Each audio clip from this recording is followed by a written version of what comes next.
Welcome to the Tech Mobility Podcast.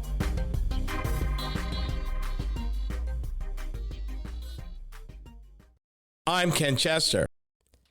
On the docket, my review and impressions of the all-new 2025 Chevrolet Equinox SUV, concrete versus steel, and second act, EV batteries. From the Tech Mobility News Desk. Yeah, I'm going to say this. I'm going to go out on a limb and give you this. It's the U.S. News and World Report's 2025 Best Hybrid and Electric Cars revealed. I get mail from folk who definitely differ with me about EVs. It would be fine if they listened to everything I said about EVs, which include the bad and the ugly. They don't seem to hear that part. They only hear about me talking about EVs and, oh my God, you have sold out, Green New Deal, how dare you? No, actually, no. For the record, I drive a gasoline-powered vehicle, and we'll talk about that a little later in this program. But for now, I want to talk about the U.S. News and World Report announced its 2025 Best Hybrid and Electric Cars, recognizing top-performing vehicles across 10 categories.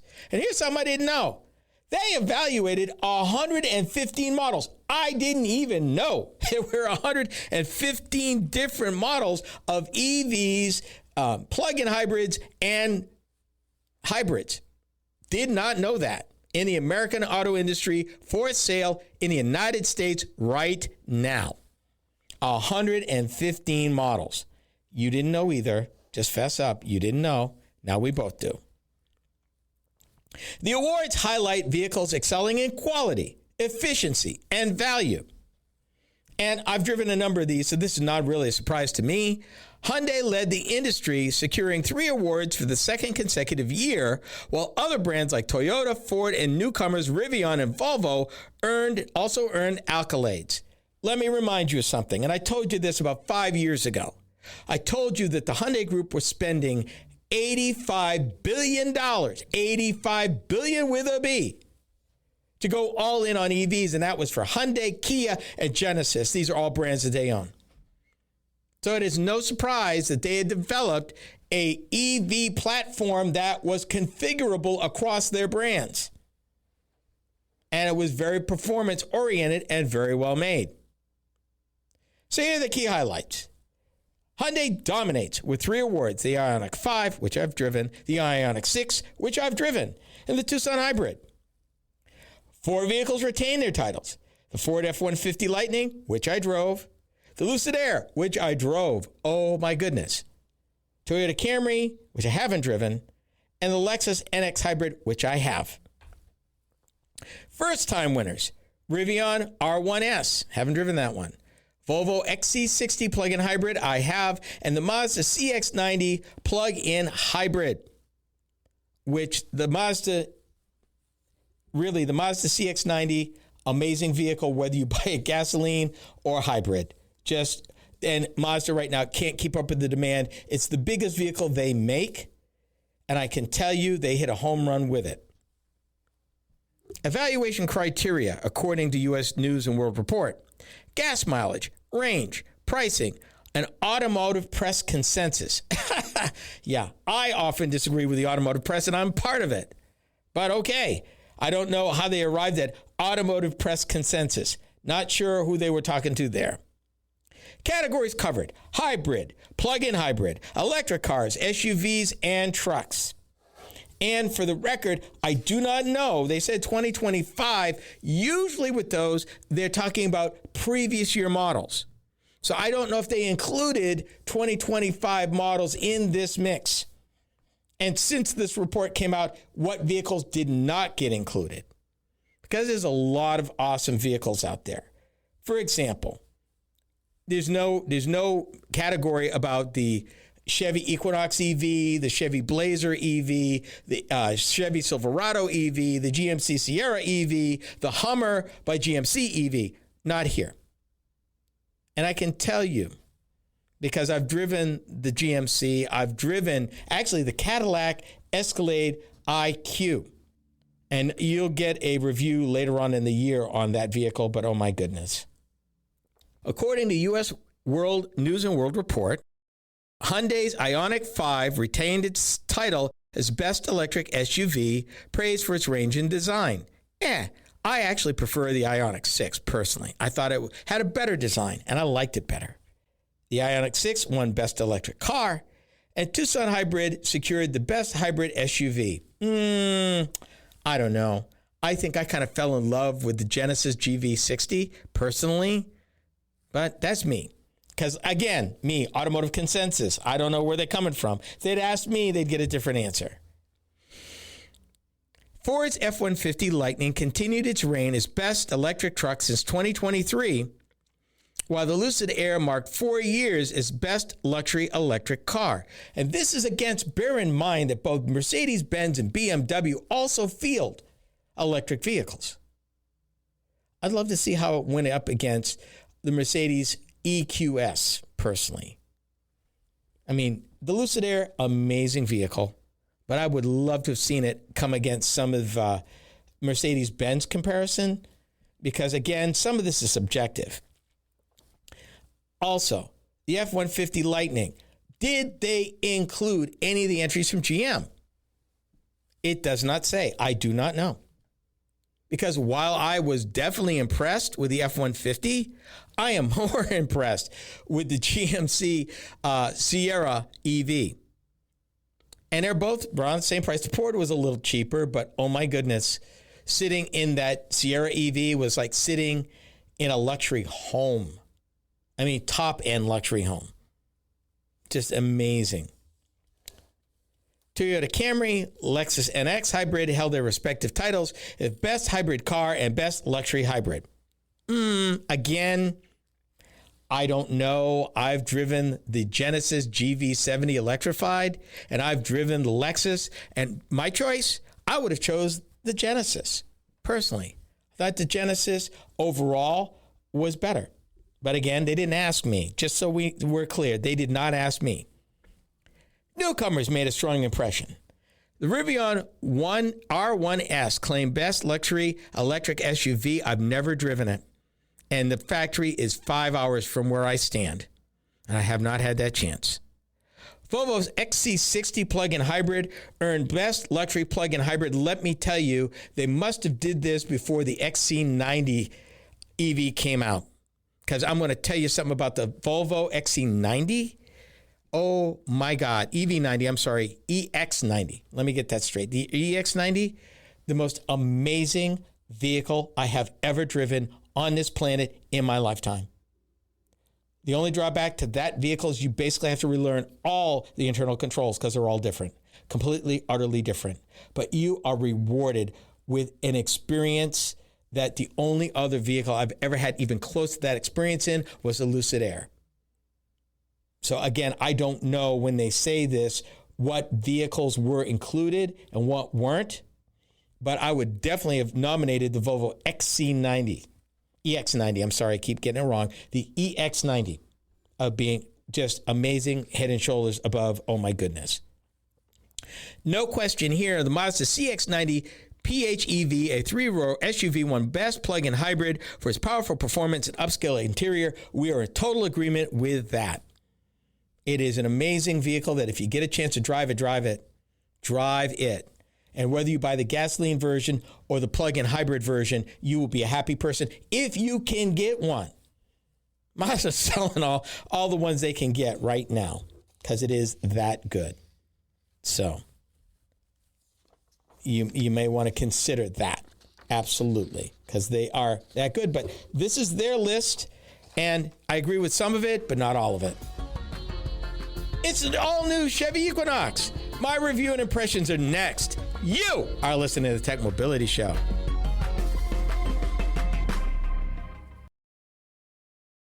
Are you tired of juggling multiple apps and platforms for meetings, webinars, and staying connected? Look no further than AONmeetings.com, the all-in-one browser-based platform that does it all. With AON Meetings, you can effortlessly communicate with clients, host virtual meetings and webinars, and stay in touch with family and friends, all in one place and for one price. Here's the best part. You can enjoy a 30-day free trial. It's time to simplify your life and boost your productivity. AONmeetings.com, where innovation meets connection. Get started today and revolutionize the way you communicate. Social media is the main place to be these days, and we are no exception. I'm Ken Chester, the Tech Mobility Show.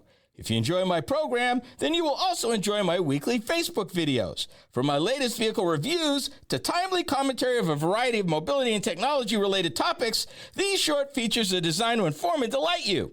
Be sure to watch, like, and follow us on Facebook. You can find us by typing the Tech Mobility Show in the search bar. Be sure to subscribe to our Facebook page. Social media is the place to be these days, and we're no exception. I'm Ken Chester of the Tech Mobility Show. If you enjoy my program, then you will also enjoy my weekly Instagram videos.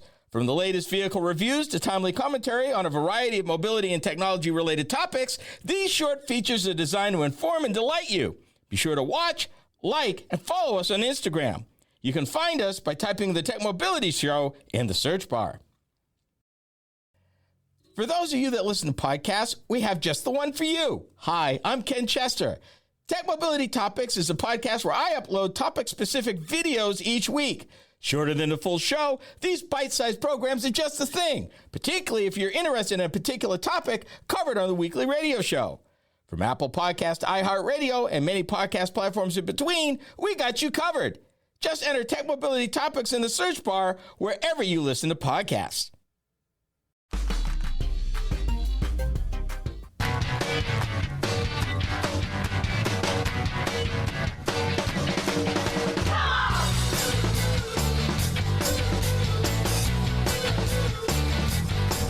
Get a Chevy Trailblazer with 1 year of OnStar, available XM satellite radio, and sunroof.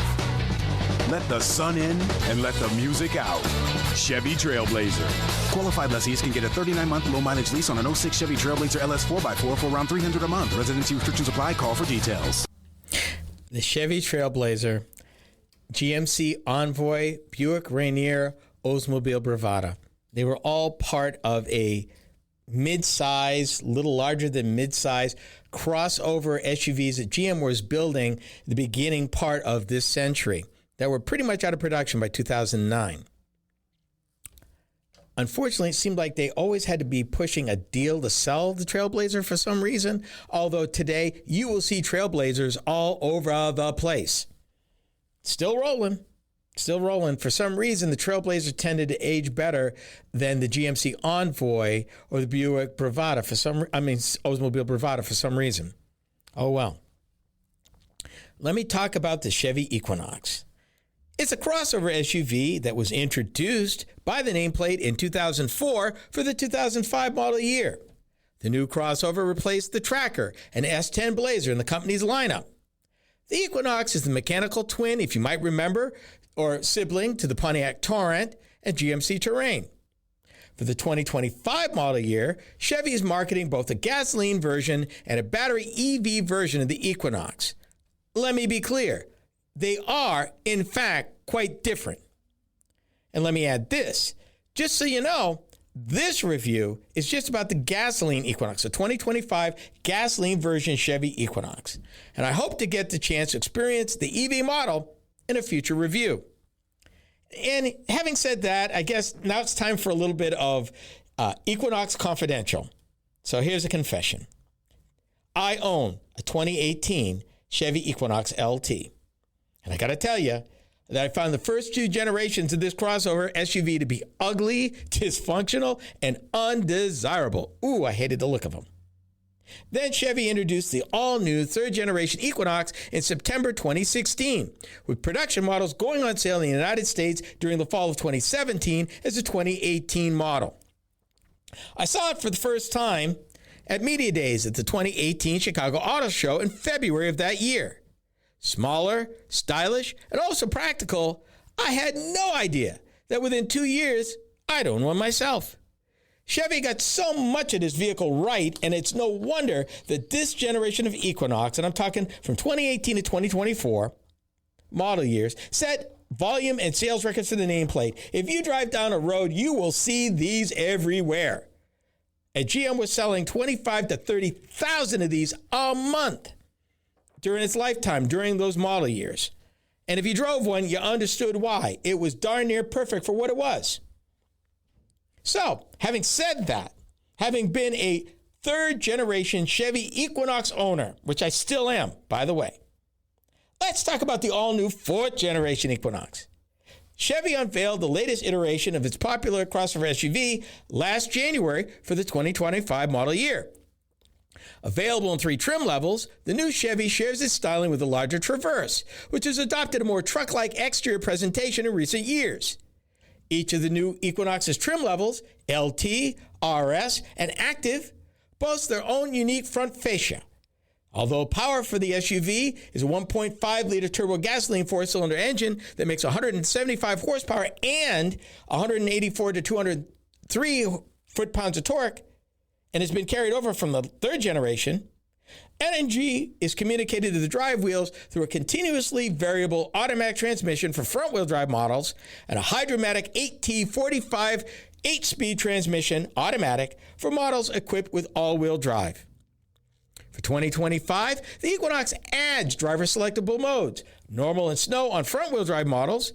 All-wheel drive models add an off-road mode, if you will, an off-road mode. Okay. These drive modes optimize the powertrain to handle the conditions as chosen by the driver. EPA fuel economy numbers are 26 city, 28 highway for front-wheel drive, 24 city, 29 highway for all-wheel drive. Cargo capacity is 63.5 cubic feet with the rear seat folded flat. Towing capacity, 800 pounds for front-wheel drive, 1,500 pounds for all-wheel drive. Let me stop right here. Already, the new Equinox gets poorer gas mileage than mine. It tells me I can get between 24 and 30. I often get 32. In the summertime, I can get 32, usually with my foot firmly planted down all the way to the floor, and I'm getting really good gas mileage. These new ones, front-wheel drive, is already getting less. So I'm not happy about that. But here it is. Here's what I liked about the new Equinox. Let me give you the good news first. Then I'm going to fuss a while.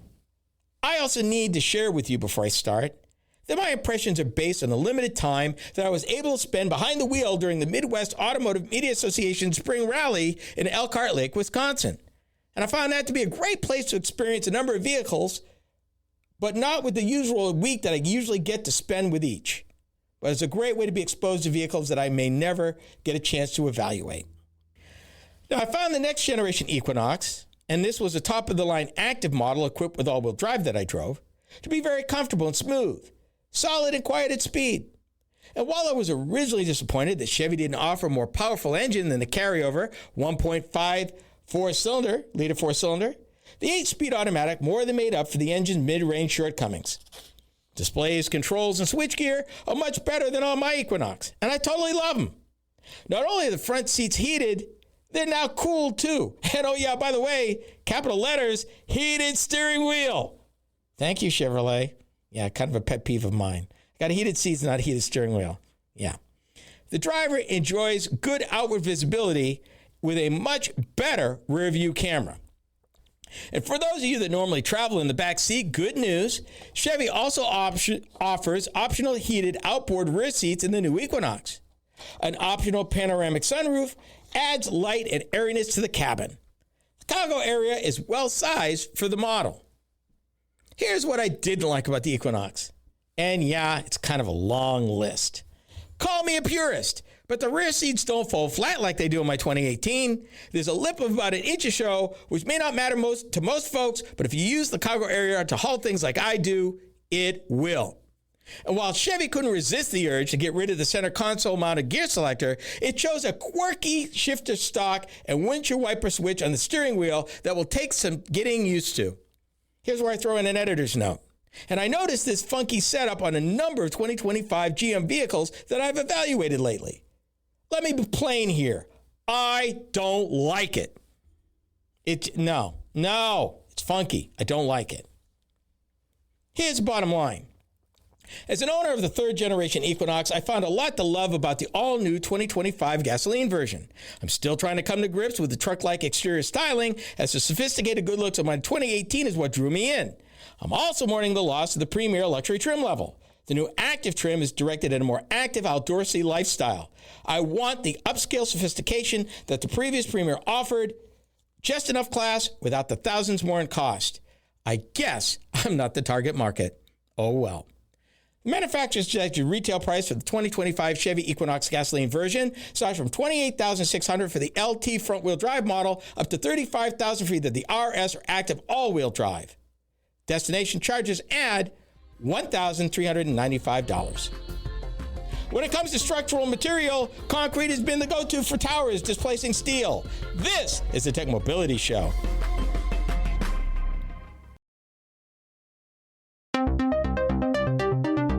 Do you listen to podcasts? Seems that most people do. Hi, I'm Ken Chester, host of the Tech Mobility Show.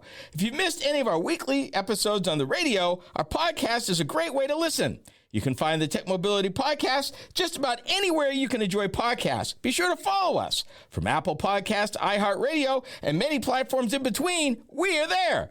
Just enter the Tech Mobility Podcast in the search bar wherever you listen to podcasts.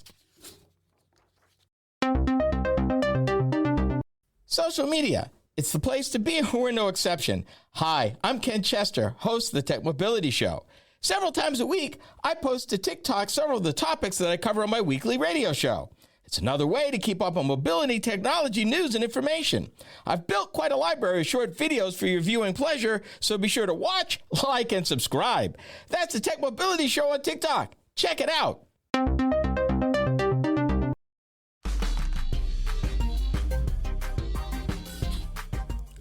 Decades ago, concrete overtook steel as the predominant structural material for building towers worldwide.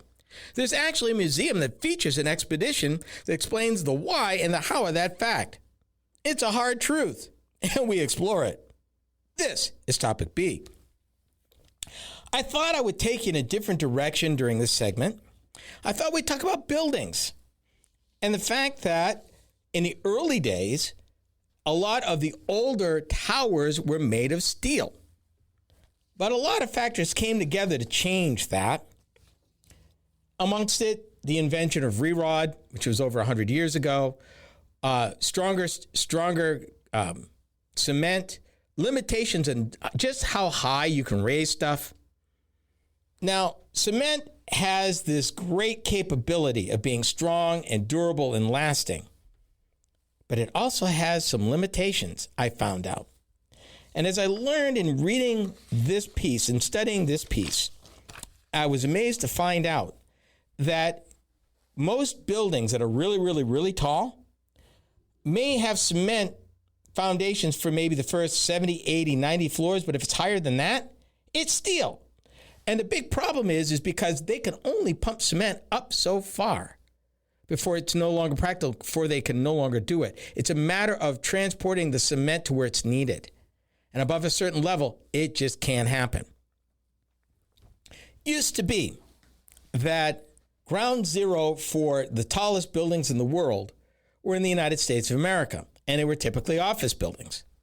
Today, those tall buildings would be mixed-use buildings in basically the Middle East, the UAE, Dubai, Saudi Arabia.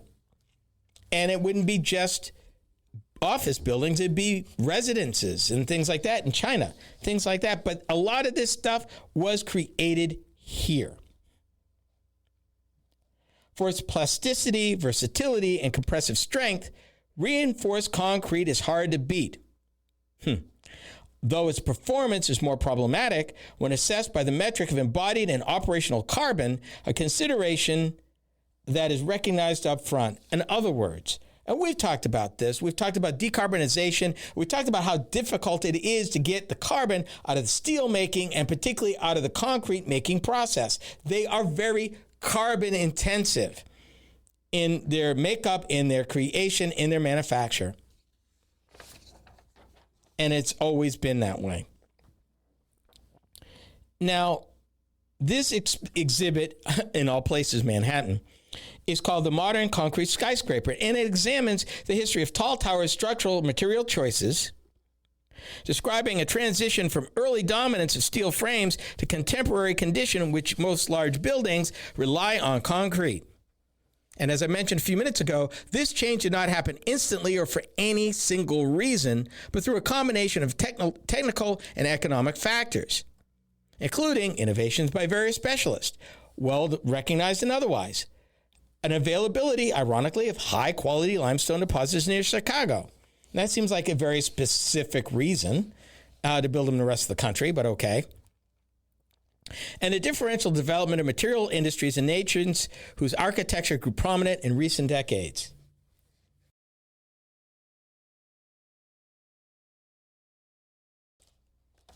There is this thing, and I didn't even know it existed, but I'm going to introduce this to you. It's called the Council on Tall Building Urban Habitat. And they actually have measurements about buildings and things, and they set kind of standards. I didn't even know they existed, but I think it's pretty cool because, it's a cool thing. Let's talk about a little history, for example.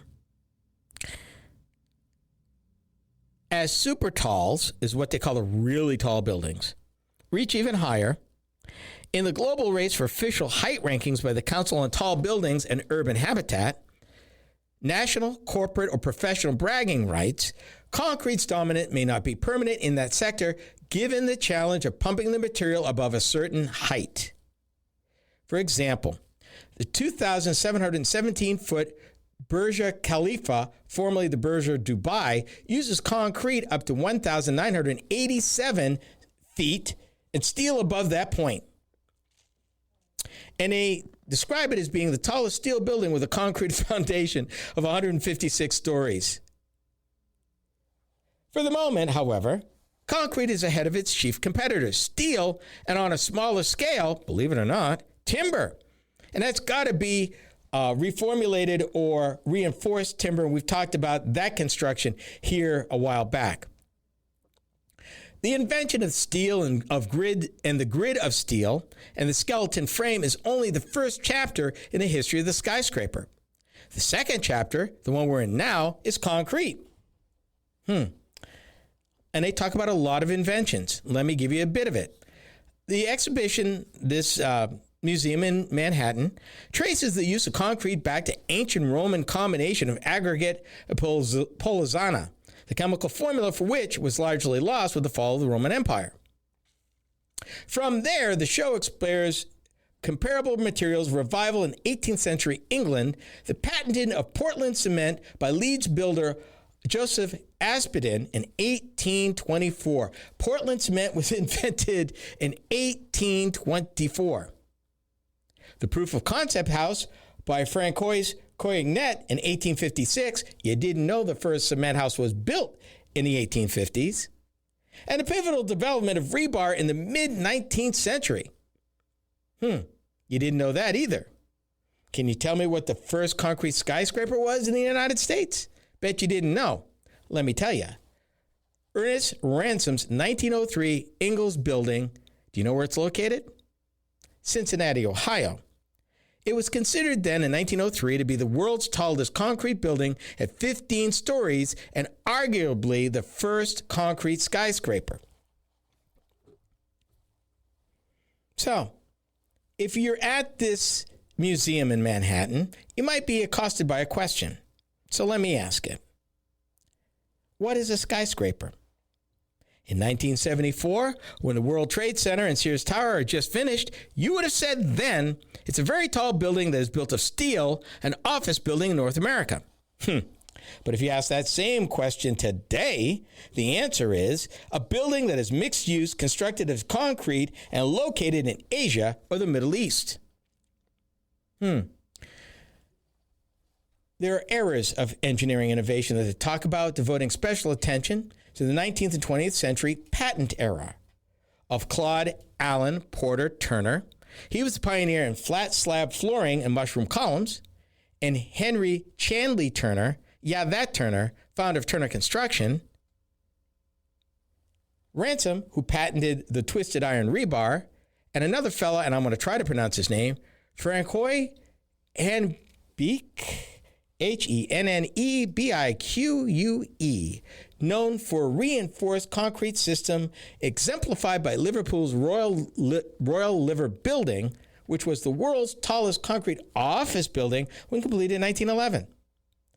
I'm all about this history here. I love history, and it's interesting to note the materials that they were using to build taller and taller skyscrapers and all the other things they had to do to accommodate these things to stand and to survive. We haven't even talked about how they compensate for wind and stress against the building that tall and everything else that goes with it, because it's a whole nother conversation of rolling weights and flexing and wind management and things like that. But there's a lot to go into these buildings. It's pretty cool. EV batteries may have a second life as stationary energy storage systems. We are the Tech Mobility Show.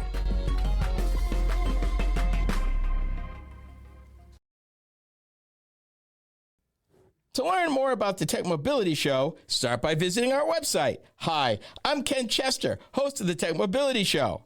The website is a treasure trove of information about me and the show, as well as where to find it on the radio across the country. Keep up with the happenings at the Tech Mobility Show by visiting techmobility.show. That's techmobility.show. You can also drop us a line at talk@techmobility.show. Did you know that Tech Mobility has a YouTube channel? Hi, I'm Ken Chester, host of the Tech Mobility Show. Each week, I upload a few short videos of some of the hot topics that I cover during my weekly radio program. I've designed these videos to be informative and entertaining. It's another way to keep up on current mobility and technology news and information. Be sure to watch, like, and subscribe to my channel. That's the Tech Mobility Show on YouTube. Check it out. Are you tired of juggling multiple apps and platforms for meetings, webinars, and staying connected? Look no further than AONmeetings.com, the all-in-one browser-based platform that does it all. With AON Meetings, you can effortlessly communicate with clients, host virtual meetings and webinars, and stay in touch with family and friends, all in one place and for one price. Here's the best part. You can enjoy a 30-day free trial. It's time to simplify your life and boost your productivity. AONmeetings.com, where innovation meets connection. Get started today and revolutionize the way you communicate. Social media is the place to be these days, and we're no exception. I'm Ken Chester of the Tech Mobility Show. If you enjoy my program, then you will also enjoy my weekly Instagram videos. From the latest vehicle reviews to timely commentary on a variety of mobility and technology-related topics, these short features are designed to inform and delight you. Be sure to watch, like, and follow us on Instagram. You can find us by typing the Tech Mobility Show in the search bar.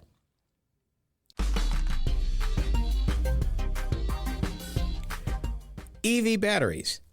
While they are no longer fit to operate in an EV when their capacity drops below 80%, they do have the opportunity to be redeployed as stationary energy storage systems, and that could last years. Might be just the thing to help satisfy booming energy demand across the United States. This is Topic C. What we have here is a paradox. We have a growing number of EVs coming to the market. We have a growing number of EVs on the road. The number in the future is going to be mitigated by the removal or expiration of the EV tax credit. What that means is eventually the number of available EV batteries as they come to their end of their life in 8, 10, 15 years will drop. Just at the time that the need for more electric power continues to rise. EV batteries could very well be the stopgap between renewable energy and needs of the power grid. This is Topic C. AI, data centers, and EV vehicles are all adding to electricity demand across our grid in the United States. The numbers are staggering. Anybody who's forecasting electric demand for the next 15 to 20 years in the United States is saying, okay, what do we do? They're hemmed in quite a bit because coal has been largely frowned on, so they've moved away from coal. Natural gas plants are what replace them, but you're kind of in the middle where we're not adding as many, and we're actually adding renewable energy at a faster rate than we are natural gas plants. Nuclear energy is an option, but we're kind of betwixt and between. We are past the point of adding the traditional, large, very expensive, take forever to build nuclear plants, but yet we haven't developed workable prototypes yet of the small modular reactors yet. That's just starting. And it could be years before they're proven and actually approved to be put into commercial service. That could be 10 to 15 years from now. And that's assuming everything breaks right. So what do you do in the meanwhile?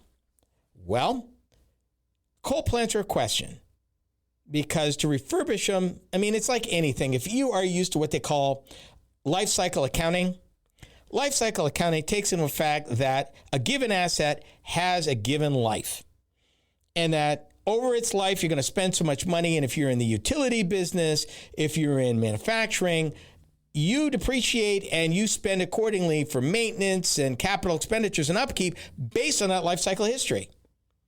If that asset has a 25-year life, you've spent money, you probably haven't spent any real money on that asset in the last 5 years of its life because you're about to take it out of service. So stuff that you would have normally do that would have extended the life for 5, 10, 15 years, you didn't spend the money on because you're getting ready to take it out of service. The problem is right now in America, we got this need for electric power right now. So with utility boards asking utilities, hey, can you keep that online another 2 to 3 years? The utility companies are in a pickle. They're looking at their coal plants and going, well, here's the problem. Because we haven't spent any money really other than regular maintenance and upkeep on this plant for the last 5, 10 years, we need $20, $30, $40 million to get another few years out of it because we're right up against it. And it's going to probably take a year or two to get all those changes made, and that's assuming that they're on top of it. So the first question they've got is, okay, utility board, can you guarantee me a return on investment? If I spend this money to keep this online, I need to be able to keep it online for 10, 15 years, get my money out of it. Not the 4 or 5 years you want. And are the ratepayers willing to pay it? That's question number one. Question number two, we have all this renewable energy either online or coming online, and that doesn't even include the stuff that is now being delayed because of the changes in legislation lately. I'm talking about stuff's already in the ground, already being connected, already committed to, already into construction. The problem has been in recent years, the grid's inability to bring this stuff online, this distributed power online quickly. And for those of it that does, there's still this little gap because you don't always need the power when it's being generated. The windy days, the sunny days. You need it in the cloudy days and the rainy days when you need it, or when it's extremely hot or extremely cold. So what do you do?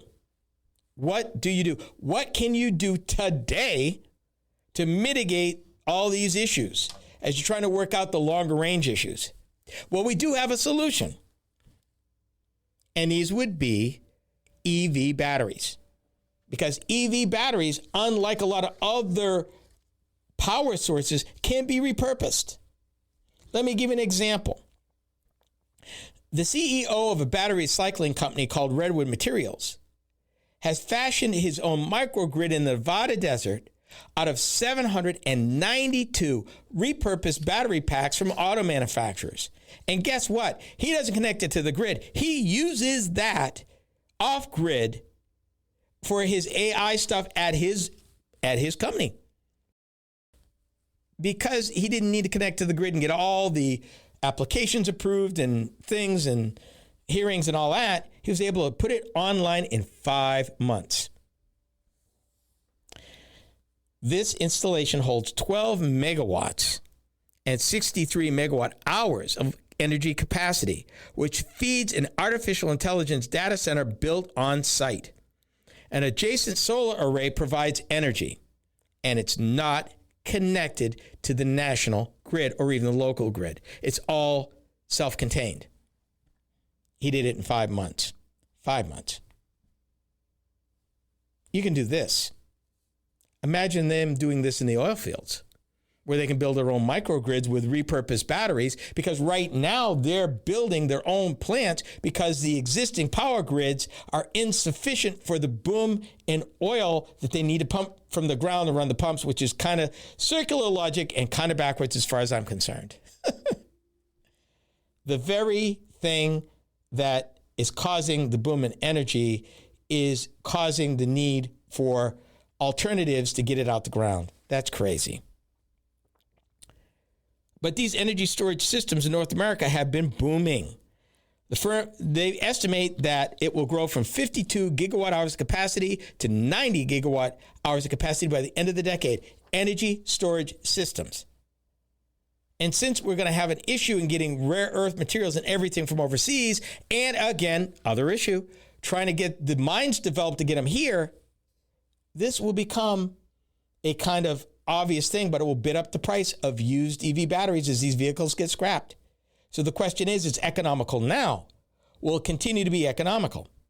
The good news is you won't have to worry about these things being recycled. There's already a built-in demand. The question is, will it be enough with all the swirl in the marketplace going on right now?